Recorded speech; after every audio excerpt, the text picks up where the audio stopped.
आमच्या सर्वांचे आदरणीय दिलीप किस्ती सर, आरके पब्लिक स्कूलचे संचालक, या प्रिमाइसेस मध्ये आग्रहाने हा कार्यक्रम घ्या आणि सर्वतोपरी या कार्यक्रमासाठी सहकार्य आणि सगळ्या सुविधा उपलब्ध करून देणारे आजच्या कार्यक्रमाचे अध्यक्ष आरके चाळक सर, हा कार्यक्रम यशस्वी होत आहे आणि या यशस्वीतेच्या पाठीमागे पाठबळ देण्याचं कार्य रत्नसागर पब्लिकेशन तर्फे करणारे आदरणीय सुनील लब्बा सर, रत्नसागरचे रिप्रेझेंटेटिव्ह राहुल सर, दैनिक लोकप्रश्न गेवराईचे तालुका प्रतिनिधी अयूब सर, समुदायाचे अध्यक्ष अनवर सर, उपाध्यक्ष कीर्तिकुमार सर, बीड जिल्ह्यातल्या प्रत्येक तालुक्यामधनं बीड, परळी, माजलगाव, गेवराई,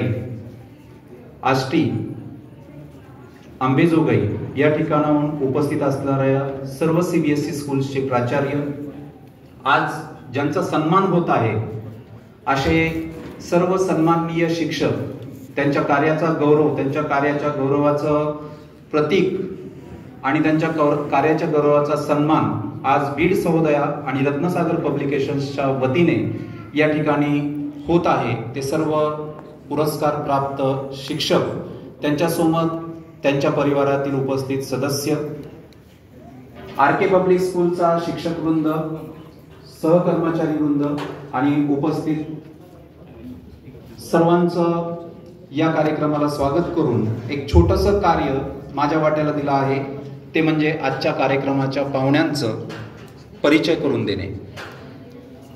परिचय करून देत असताना एक असामान्य व्यक्तिमत्व, ज्यांनी पत्रकारितेच्या क्षेत्रामध्ये पाठीमागील 30 वर्षापासून सातत्याने कार्य केलं, पांचजन्याच्या मार्फत विविध लेखमालेंचं प्रकाशन करत असताना स्वतः आजच्या स्पर्धेच्या युगामध्ये दैनिक लोकप्रश्न सारखा वर्तमानपत्र मालक, मुद्रक, वितरक या सर्व भूमिका पार पाडत असताना आदरणीय दिलीप किस्ती सरांनी केलं।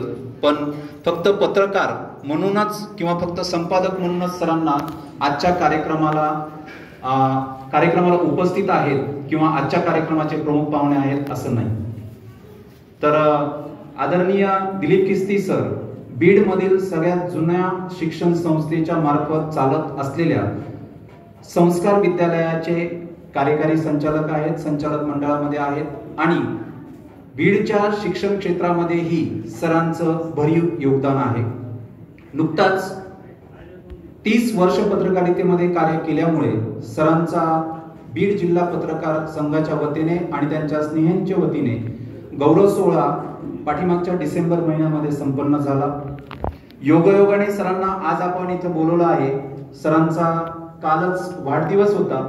मी या निमित्ताने बीड समुदाय आणि सर्व उपस्थितांच्या मार्फत सरांच्या वाढदिवसानिमित्त अभिष्टचिंतन करतो।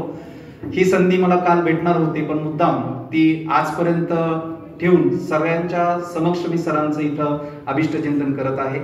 सरांबद्दल त्यांच्या गौरव सोहळ्यामध्ये एक सन्मानपत्र लिहिण्यात आलं होतं। हे सन्मानपत्र म्हणजेच सरांचा परिचय आणि मी सत्यशेवटी या सन्मानपत्राचं वाचन सरांचा परिचय म्हणून सरांच्या संमतीने इथे करत आहे। माननीय श्री दिलीप मधुकरराव किस्ती, संपादक दैनिक लोकप्रश्न बीड,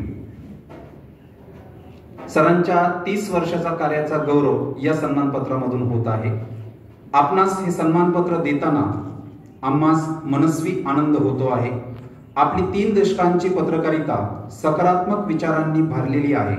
लेखन आणि सामाजिक कार्य हे आपले वैशिष्ट्य। लेखनातून आणि प्रत्यक्ष सक्रियतेतून आपण सामाजिक सुधारणा आणि विकास कार्यात सातत्याने सहभागी आहात। पत्रकारितेत नवनवीन प्रयोग करून आपण आपलं वेगळेपण सिद्ध केलं आहे। दैनिकात दररोज चारोळी प्रकाशित करण्याचा मराठी पत्रकारितेतला पहिला प्रयोग आपणच केला आणि आता तो प्रचलित झाला आहे। वर्तमानपत्र निर्मितीतील सर्व प्रक्रियेत आपण निष्णात आहात। निर्मिती, वितरण, व्यवहार आणि संपादकीय या सर्व विभागांशी आपले आपला प्रत्यक्ष अनुभव आणि परिणामी आपण गेली 30 वर्ष वाचकांना एक परिपूर्ण दैनिक वाचनास उपलब्ध करून देत आहात. पांचजन्याच्या माध्यमातून आपण लेखनाचा चालवलेला सामाजिक गजर हा कमालीचा प्रभावी आणि वाचिक प्रिय ठरला आहे.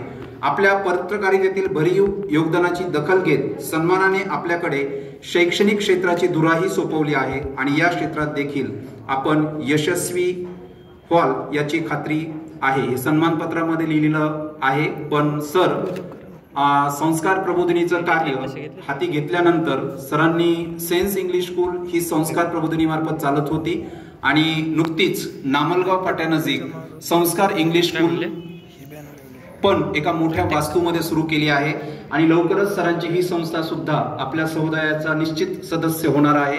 मी सरांना आधीच या समुदायासाठी आमंत्रित करतो आणि मला या ठिकाणी बोलून सरांचा परिचय करून देण्याचा सन्मान प्राप्त झाला, यात मी धन्यता व्यक्त करतो आणि आपले विचार सर्व उपस्थितांसमोर प्रस्तुत करण्यासाठी मी आदरणीय दिलीप किस्ती सरांना आमंत्रित करतो.